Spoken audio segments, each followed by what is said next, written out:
இன்றைக்கான தேவனுடைய வார்த்தை என்ன செய்வான். எபிரேயர் 13ஆம் அதிகாரம் 6ஆம் வசனம் சொல்லுது, அதனாலே நாம் தைரியம் கொண்டு கர்த்தர் எனக்கு சகாயர், நான் பயப்படேன், மனுஷன் எனக்கு என்ன செய்வான் என்று சொல்லலாமே.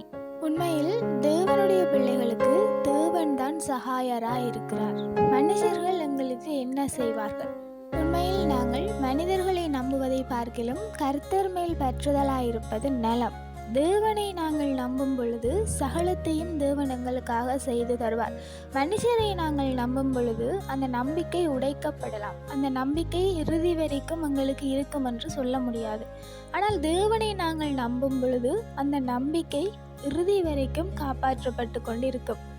எந்த ஒரு காரணத்துக்காகவும் தேவன் எங்களுடைய நம்பிக்கையை உடைத்து போட மாட்டார். அப்படி இருக்கும் பொழுது நாங்கள் மனுஷர்களை நம்புவதை பார்க்கிலும் தேவனை நம்புகிறது நல்லதாக அமைகிறது. ஒரு சில நேரங்களில் மனுஷர்களிடம் நாங்கள் உதவி கேட்கும் பொழுது அவர்கள் எங்களிடத்தில் உதவி செய்யாமல் இருப்பார்கள். அதாவது தேவன் எகிப்திலிருந்து இஸ்ரவேல் ஜனங்களை அழைத்து கொண்டு வருகிறதான அந்த சந்தர்ப்பத்தில் பார்வோனுடைய மனதை அவர் கடினப்படுத்துகிறார். அந்த ஜனங்கள் நானே கர்த்தர் என்பதை உணர்ந்து கொள்ள வேண்டும் என்று சொல்லி தான் அப்படி பார்வோனுடைய மனதை கடினப்படுத்துகிறதாக அந்த வசனம் காணப்படுகிறது. அப்படி இருக்கும் பொழுது தேவனை நாங்கள் யாரென்று அறிந்து கொள்ள வேண்டுமாக இருந்தால் தேவன் ஒரு சில நேரங்களில் மனிதர்களுடைய மனதையும் கடினப்படுத்துவார்.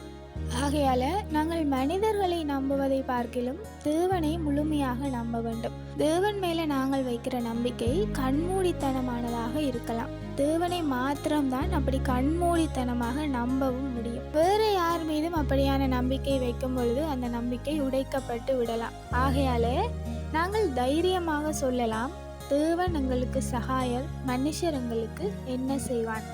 Have a hopeful day.